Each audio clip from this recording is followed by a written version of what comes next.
quel chantier ici?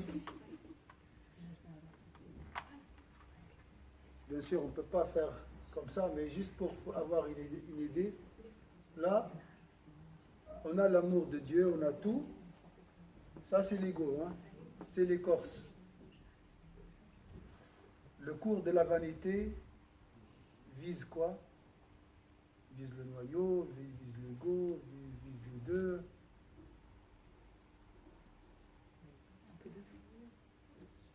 Oui, Razès, des fois, l'autre fois, il a parlé du noyau, hein? L'amour de Dieu, l'importance. La vanité, elle est où? Elle est dans le noyau ou bien dans l'ego?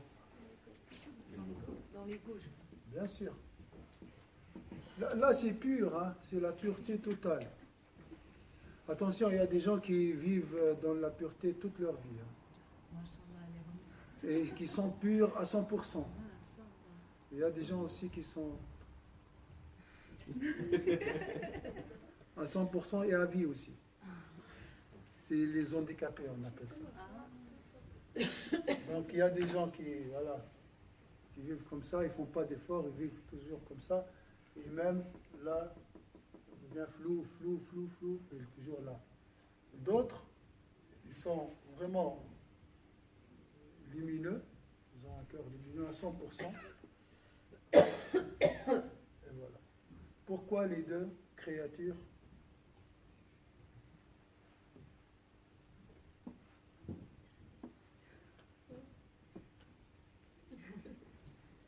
C'est quoi? Hein? C'est la balance, c'est l'équilibre. C'est Allah qui a voulu ça.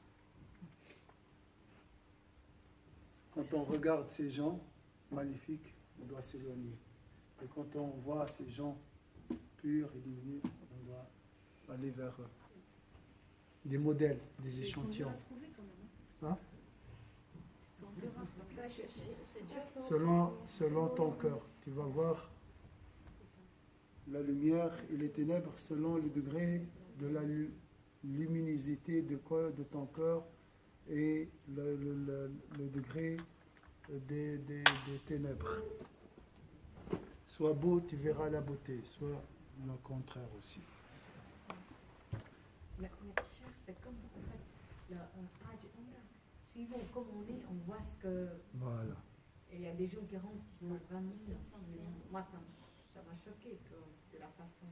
Tu peux expliquer, je n'ai pas compris. Après. C'est comme en fait, juste l'exemple, certaines personnes quand ils font le prendre là, soit ils voient le beau, soit ils voient vraiment que ce qui était négatif. Et alors que c'est la même chose pour tout le monde.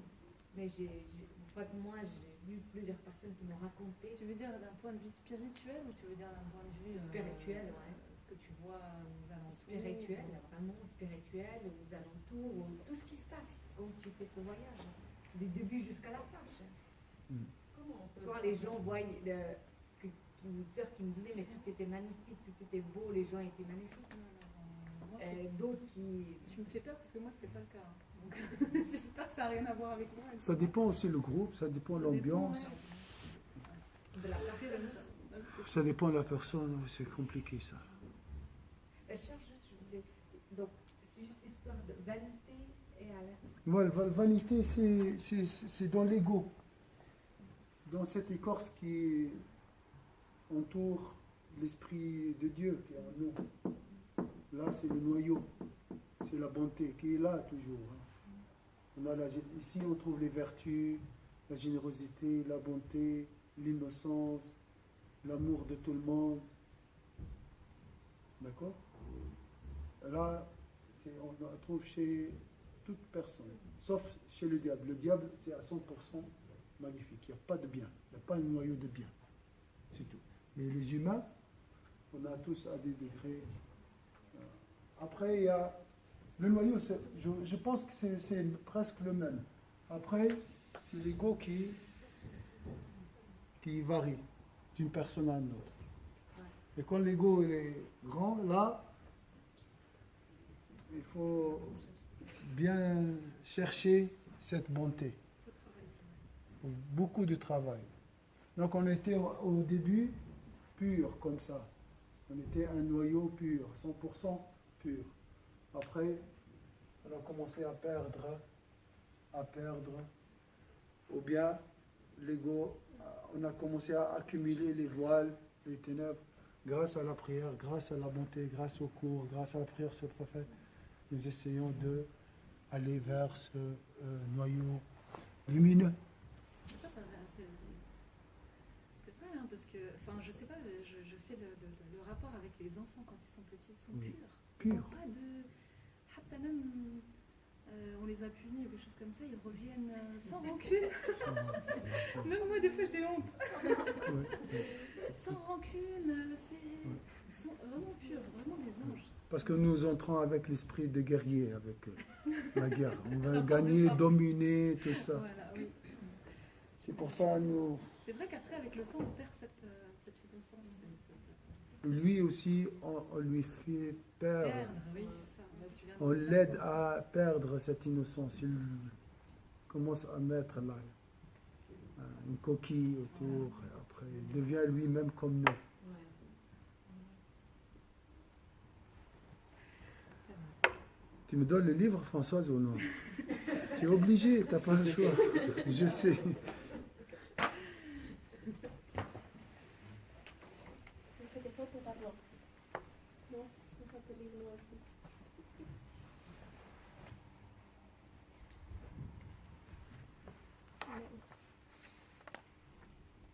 Le 18, 19.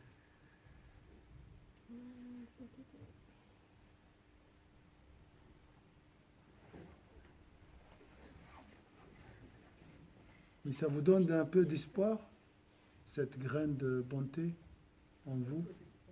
Hein? Quand même, hein? Tu dis quand même, il y a quelque chose de bien en moi. Et ça, c'est une vérité, je ne jette pas des fleurs. Hein? Sans cet esprit de Dieu, tu ne peux pas exister.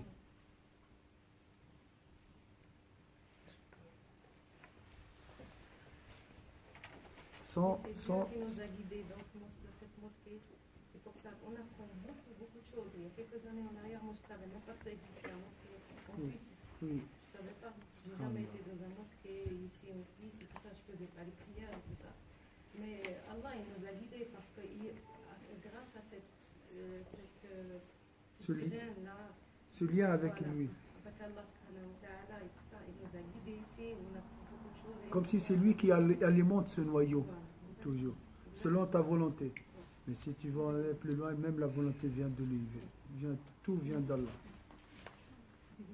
Il y a un fil conducteur entre cet esprit et sa provenance. Hein? On doit juste laisser ce lien, ce passage libre. C'est l'ego qui casse, qui essaie d'empêcher. Mais il ne peut pas. Même s'il empêche, il y a toujours des fuites vers la source. Hein? Même la personne la plus pécheur sur cette terre pleure des fois. Hein, c'est ça la fuite vers la source. Il pleure, pourquoi j'ai fait ça, pourquoi. Alors les remords, tout ça, c'est des fuites. C'est la recherche de notre patrie, comme on a dit, notre patrie spirituelle, qui est Dieu. Ça, c'est notre pays d'origine. Canton d'origine. Alors,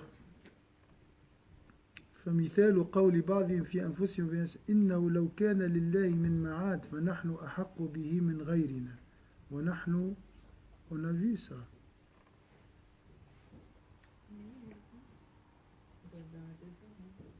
Moi, je suis un peu. Je sais pas où C'est quelle page? Page 18? C'est celle que tu as transmise? Oui, c'était au début, t'étais pas sûr. Hein? Non, ça doit plus. Bon, alors je vais voir en arabe et chercher en français.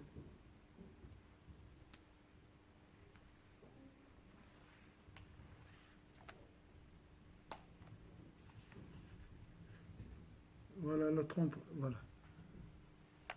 ونذكر الغرور بالله مثالين من غرور الكافرين والعاصين.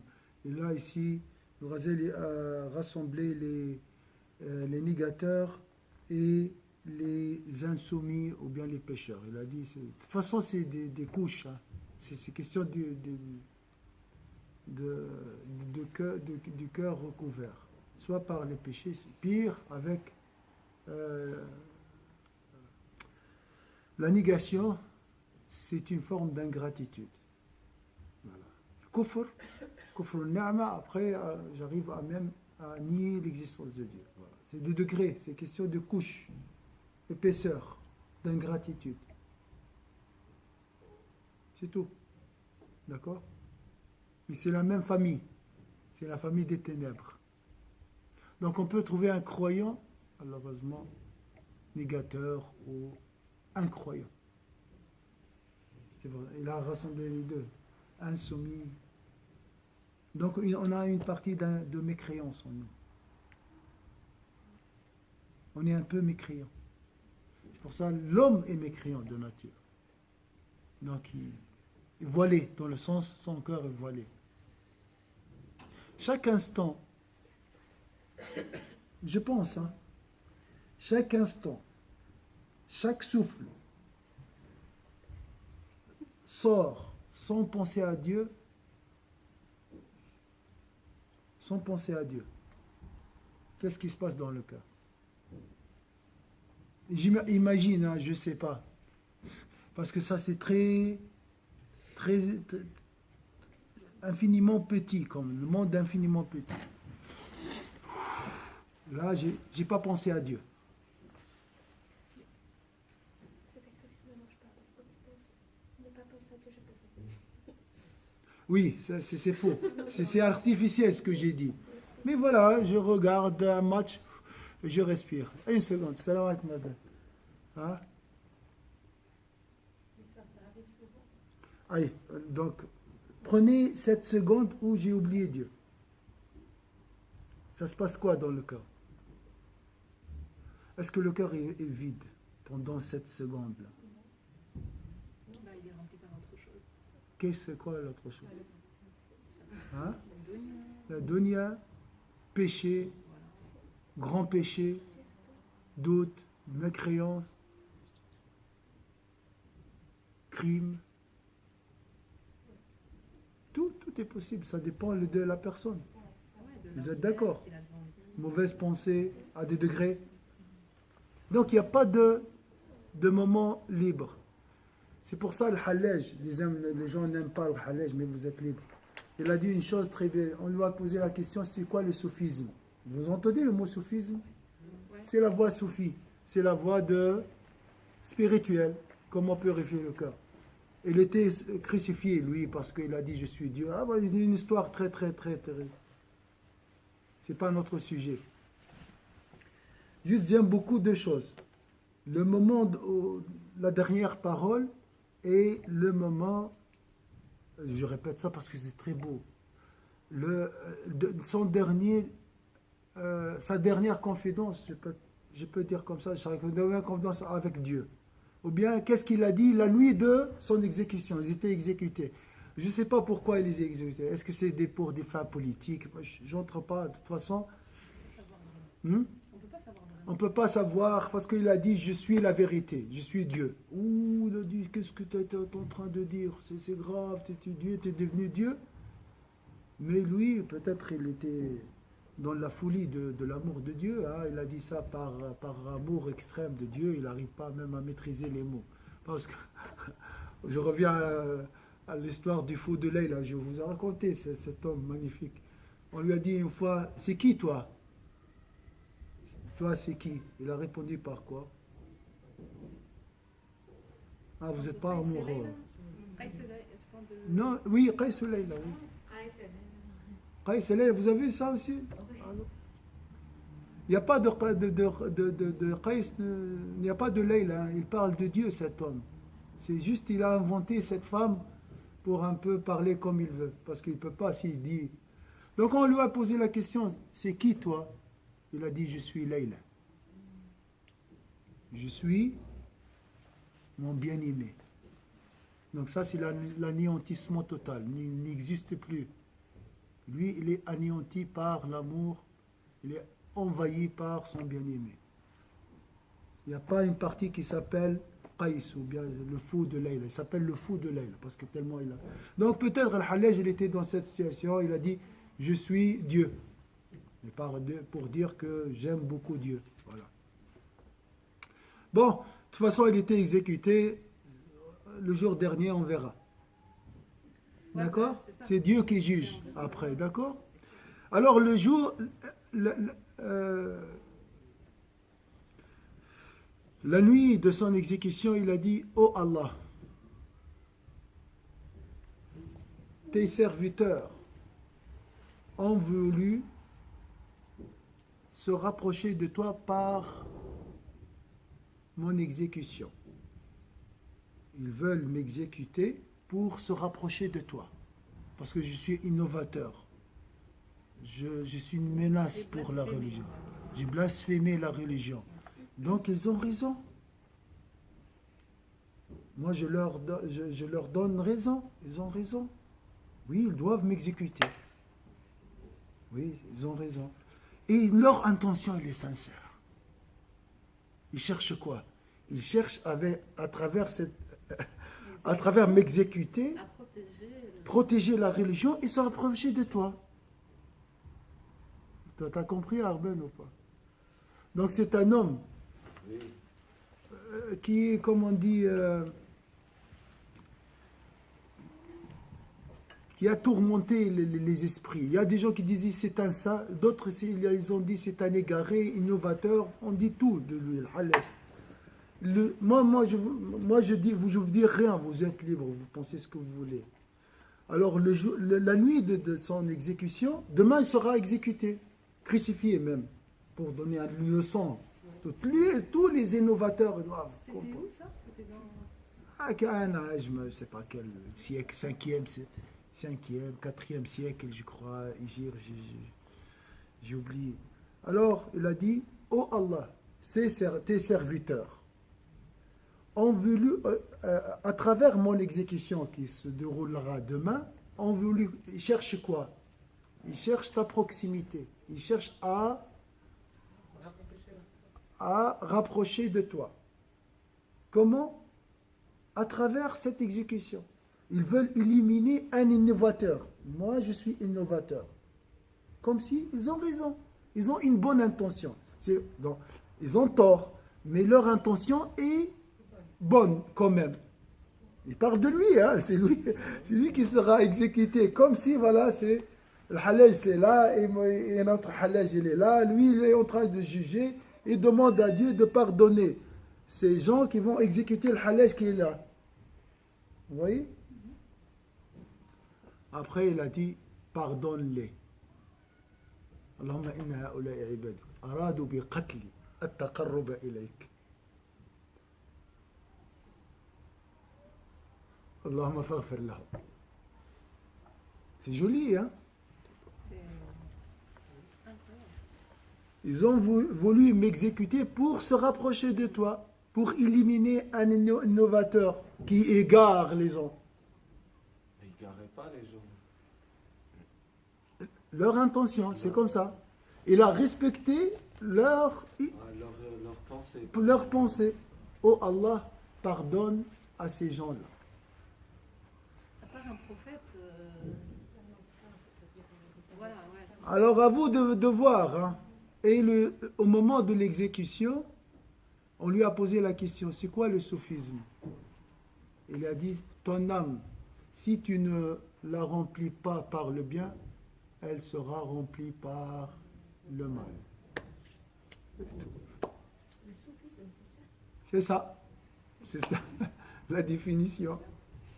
Comment ils ont su ce qu'il a dit avant? Il y avait des témoins. Et Alors tout. s'ils ont entendu ça, ils vont se dire, il n'est pas Dieu puisqu'il demande à Dieu de leur pardonner. On verra plus tard. On trompe pas. Le plus important, c'est pardonner. Arriver à ce degré de pardon. Donc, il a dit, ton nafs, ton cœur, un récipient. S'il n'est pas rempli par le bien, il sera rempli par le mal. Donc tu travailles, tu essayes toujours de le remplir par le bien. C'est tout. C'est simple ou pas? Nafsuka إن لم تشغلها بالطاعة شغلتك بالمعصية. Ton âme, si tu ne l'occupes pas par l'adoration, elle sera occupée par la désobéissance. Le vide, il restera pas. Non, Le vide, il restera pas. non, non, jamais. La nature a horreur du vide. Est-ce que c'est clair? Vous entendez le mot sophisme, tout ça, voilà, du derwiche, tourneur, de ça, de ça. Ça, c'est du folklore. Ça, c'est l'essence de la spiritualité. Je ne vous incite pas à être soufi, ni salafiste, ni ash'ari. Faites ce que vous voulez. Je trouve que le mot désobéissance, il est un peu extrême, non? Ça, c'est pas plutôt la distraction ou tout ce qui nous fait... Voilà, ça commence par la distraction, ça finit par un grand péché, même mécréance, comme tu dis. Des ténèbres, mais c'est la même famille. Donc, ton cœur, s'il n'est pas rempli par la lumière, il sera rempli par autre chose. C'est quoi cette autre chose? C'est les ténèbres. Tu es d'accord, 15 avec lui ou pas? Je trouve que c'est un peu Extrême. Vous êtes libre. Je trouve que c'est une parole. C'est pas moi qui ai dit ça. Moi, je trouve que c'est une parole très pertinente et très sage. Il y a des choses Haka ou la haka.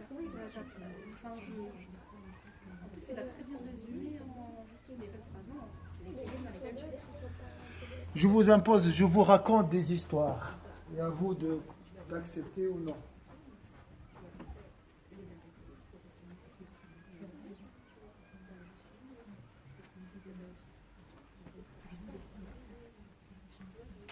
Il n'y a pas le mode pause dans le cœur.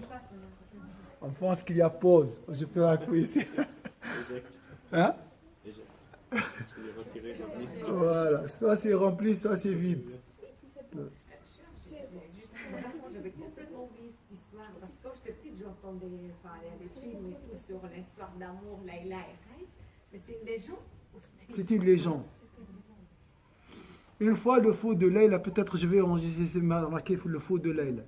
Une fois, le fou de... Il est fou, hein, il est fou, fou, hein, il est habillé sale, les cheveux sont poussiéreux, il marchait partout, il mange, il boit avec les gazelles dans les étangs, vraiment un fou, hein.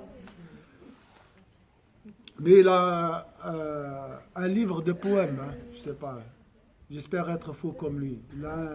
Il a écrit des poèmes très jolis, d'amour, bien sûr. Une fois, il est passé par 3 rangées de priants à l'extérieur, en train de prier. Il suivait un chien. Il y avait un chien devant lui. Il marchait. Le chien a passé à côté de ces 3 rangs. Lui, il suivait. C'était le chien de Layla.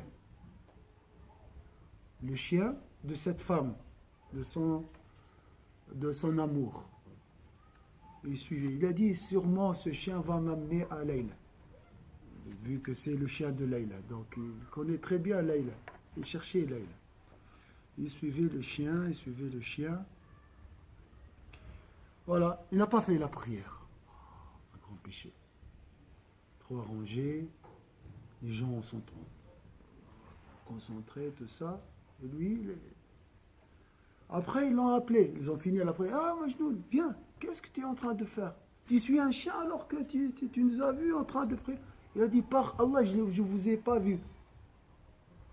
Tellement j'étais avec Layla et son chien, mon cœur était très attaché à Layla. J'attendais le moment où il m'amène chez elle. Je ne vous ai pas vu.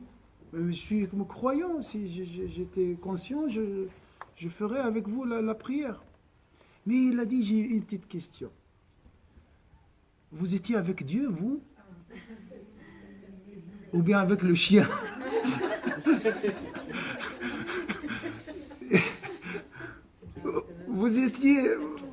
Vous regardez Dieu ou bien vous regardez un chien qui est passé devant? Donc, vous voyez.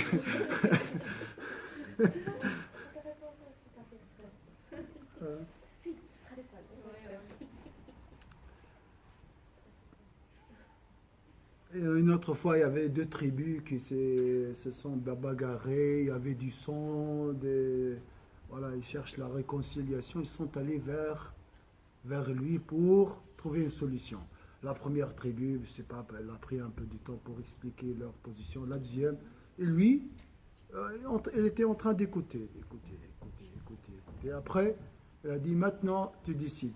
Il a pris un bâton, il a commencé à tracer dans le sable. Comme ça.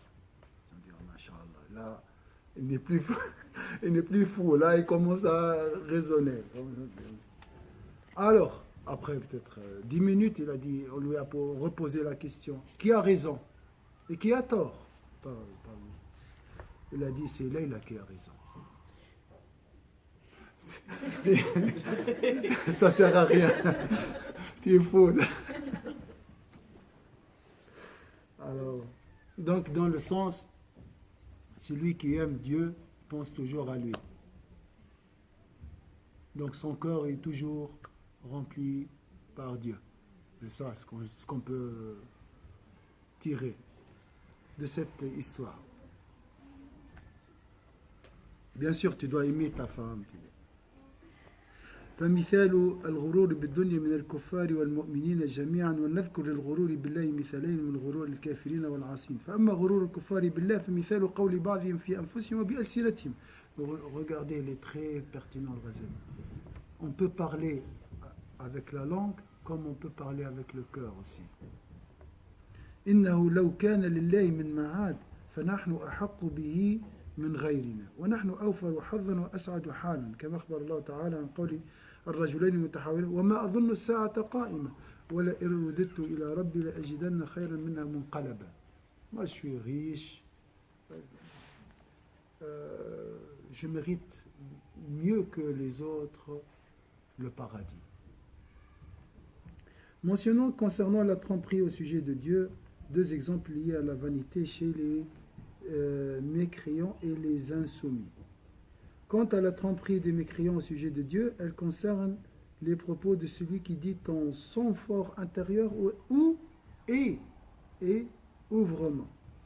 Donc on peut le dire comme extérieurement, comme on peut le dire aussi avec le cœur. C'est la même chose chez Ghazali. C'est ça ce qui fait peur. On a des doutes, on a un dogme intérieur, on a des idées mauvaises pensées à l'intérieur. Ça, ce qui est plus important, la langue, bon, bien sûr. J'ai honte d'Arben, je ne dis pas, je cache. Mais Dieu regarde le cœur, il sait très bien qu'est-ce qu'on a dans le cœur. Et ça, c'est le plus important. C'est les propos du cœur, du fort intérieur, il a dit. Le discours qui traverse notre fort intérieur. Ça, c'est le plus important. C'est quoi ce discours? On pense à quoi? 24 heures. Dans les 24 heures, on pense à quoi? Noir ou blanc? Ou bien gris? Hein? Flou? Le cœur ne connaît que le langage informatique. 0, 1.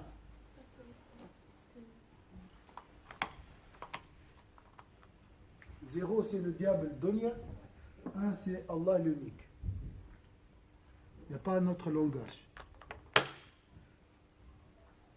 Entre le 1 et le 0, il n'y a pas de zone intermédiaire.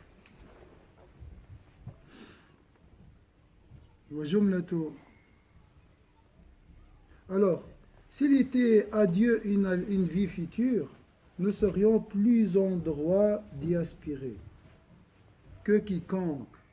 Nous y aurions la plus grosse fortune et nous serions les plus heureux. Pour eux, ils sont riches aujourd'hui, ils méritent les meilleurs degrés dans la vie de l'homme. C'est de la bêtise, c'est des bêtises ça. Quel rapport? Je ne comprends pas cette idée. Nous sommes les meilleurs sur cette terre, donc évidemment dans la vie de la future aussi, nous serions les meilleurs. Quelle logique? Il n'y a pas de logique. Ça ne veut rien dire la richesse sur cette terre. C'est leur avis. On respecte tout le monde. وجملة أمرها كما نقل في التفسير أن الكافر منهما بنى قصرا ب1000 دينار. L'histoire maintenant. بنى قصرا ب1000 دينار. واشترى بستانا ب1000 دينار. مرحبا. وخدم ب1000 دينار زيد وتزوج امرأة على 1000 دينار أوكي. وفي ذلك كله يعظ المؤمن يقول اشتريت قصرا وفي ذلك يعظه المؤمن ويقول اشتريت قصرا يفنى ويخرب صح ولا regardez Saddam Hussein combien il a 30 châteaux dans chaque canton de l'Irak ou bien il a un château présidentiel sont ces châteaux je vais vous traduire après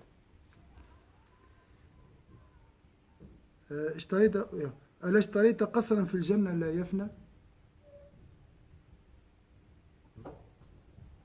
واشتريت بستانا يخرب ويفنى ألا اشتريت بستانا في الجنة لا يفنى وخدما لا يفنون ولا يموتون وزوجة من الحور العين لا تموت وفي كل ذلك يرد عليه الكافر يقول ما هناك شيء وما قيل ذلك فهو أكاذيب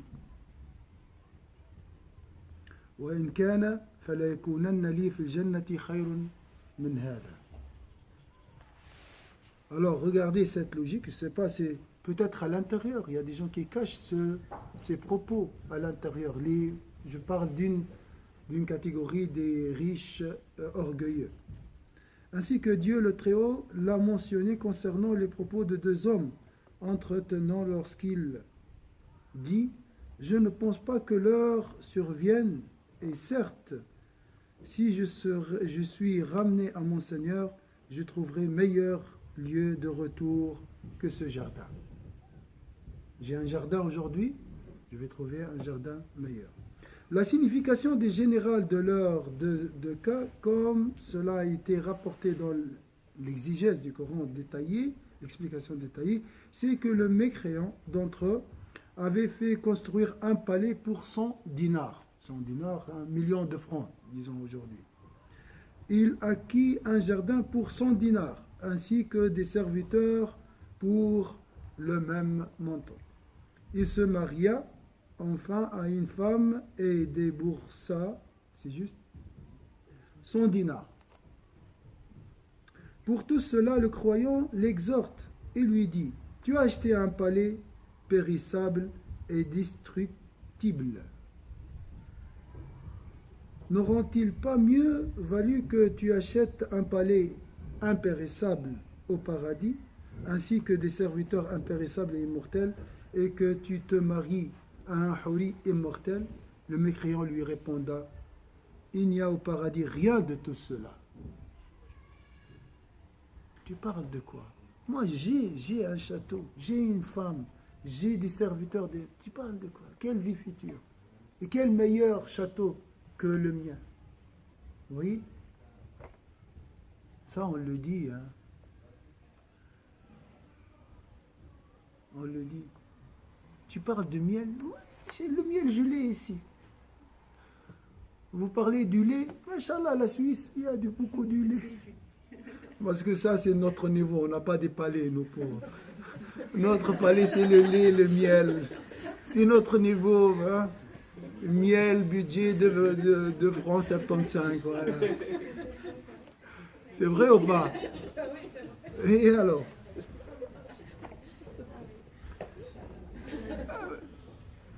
Ça, mais je ne peux pas vous dire ça. Moi-même, quand je prêche, je dis, oh, paradis, il y a des fleuves, du miel, du paradis. Vous, intérieurement, vous dites, tu parles de quoi, chien? Voilà, je suis marié, tout ça. Le mécréant lui répondra, il n'y a au paradis, le vin, machallah, ici les vignes, c'est la qualité suisse, tout ça. Il n'y a au paradis rien de tout cela et tout ce qui a été... Alors, vous voyez la partie mécréante en nous? Ça, c'est la partie mécréante qui parle. Bon, l'autre, il ose parce qu'il est libre. Moi, je ne suis pas libre. J'ai honte. Mais cher, pourquoi c'est comme ça? Enfin, je veux dire... Non, bon, cette question, elle n'a pas lieu d'être. Parce que c'est les gouttes... Odette, c'est les gouttes d'insouciance. Le souffle qui est parti dans l'air comme ça sans méditer laisse une trace noire. Et Non, mais cher, par exemple, un exemple encore tout bête, je reviens à la lecture sur l'ascension des jours que j'ai trouvé juste magnifique, fantastique, fabuleuse, etc. Vraiment exceptionnel. Mais quand je l'ai lu, ça me dépassait tellement au niveau des détails, au niveau de la beauté des choses, etc. que quand après la source Salem il est redescendu sur terre pour expliquer ce qu'il a vu lors de l'ascension nocturne, moi-même je me suis sentie, lui s'est senti gêné parce qu'il a dit mais je vais raconter ça, on va me prendre pour un fou. Et c'est vrai que moi en lisant ça je me disais mais waouh, c'est quelque part je me dis j'aurais pu être avec ces gens-là et ne pas le croire à ce moment-là. Bien sûr. Je me dis qu'est-ce qui aurait différencié le fait, aujourd'hui j'y crois à 100%, mais je veux dire à ce moment-là, qu'est-ce qui aurait pu différencier en fait ma croyance de mon incroyance en fait. Il n'y a personne qui croit sincèrement. Moi j'y crois, mais j'ai eu, ces idées-là qui m'ont traversé l'esprit en disant mais c'est tellement fantastique que on a du tout à l'intérieur, un peu voilà, de doute, un peu de sincérité. On se bat avec ce tout-là en fait. Oui, alors faites grandir ce noyau, alimenter ce noyau, c'est tout. Je pense que c'est pas malsain de penser comme ça. Non. Je pense que c'est pas malsain de c'est la réalité. On s'est interdit en se disant mais si je pense comme ça, je suis devenu mécréant. Non. A'oudhu bika min kufri wa min zulmi. Sayyidina Ibn Umar, il a dit Allah protège-moi contre ma mécréance. Vous voyez les hommes. Ibn Umar, c'est le fils de Sayyidina Omar. Alors moi, après 14 siècles, il va dire non, je ne suis pas mécréant, moi. Oh, j'ai quoi, mécréant? J'ai lu le livre de l'unicité de Dieu. Et alors? J'ai peut-être de me non. Pourquoi on est comme ça, Cheikh? Parce que voilà. Il nous a créé de terre. On était purs quand même. Mais voilà. Mais comme il a dit, moi je ne suis pas d'accord avec elle, je m'excuse parce que le prophète sallallahu alayhi wa sallam, il n'a jamais dit si je raconte ça, ils vont me prendre pour un fou. Si. Parce que c'est sa femme qui lui a dit non, il ne faut pas raconter ça. Et lui, il a dit non, j'ai l'obligation. Tu sais, ma Fatiha, parmi les compagnons, il y a ceux qui ont renoncé à leur. Après cette histoire, il y a des compagnons, ils ont dit non, je renonce à l'islam. C'est quoi cette histoire? En une fraction de seconde, il a fait tout ce voyage, il a prié, il a vu les 7 cieux. Je peux juste lire la partie, elle est très courte. Oui.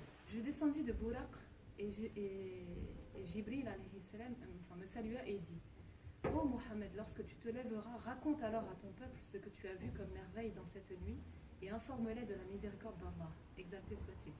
Je dis ô mon frère, ô Jibril, j'ai peur qu'il ne me traite de menteur. C'est cette partie-là. Jibril dit s'il te traite de menteur, Abu Bakr al-Saddiq t'approuvera alors que t'importe qui te traitera de menteur après cela. Puis je dormis sur mon lit jusqu'au temps de la prière de l'aube. Alors je me levai et accomplis la prière, puis je sortis à la porte de la mosquée. Tout en sachant en plus qu'il y avait tous ces groupes entre guillemets de mécréants qui se moquent de lui, c'est-à-dire quand il apporte des idées un peu qui peuvent porter, que les gens de cette époque peuvent remettre en question. C'était très lourd de devoir dire ça à un peuple qui n'était pas, on n'était qu'au début, je pense. Alors, si je vous raconte l'histoire du voyage nocturne. Il est vraiment magnifique, je vous conseille. C'est très joli. J'ai un cercle, c'est mon cœur, ça. Je te pose la question. Est-ce que tu crois à cette question? La première réponse, oui. C'est ça. C'est 1% de certitude. C'est tout. 90% des doutes. Si tu commences à réfléchir, tu vas avoir des doutes.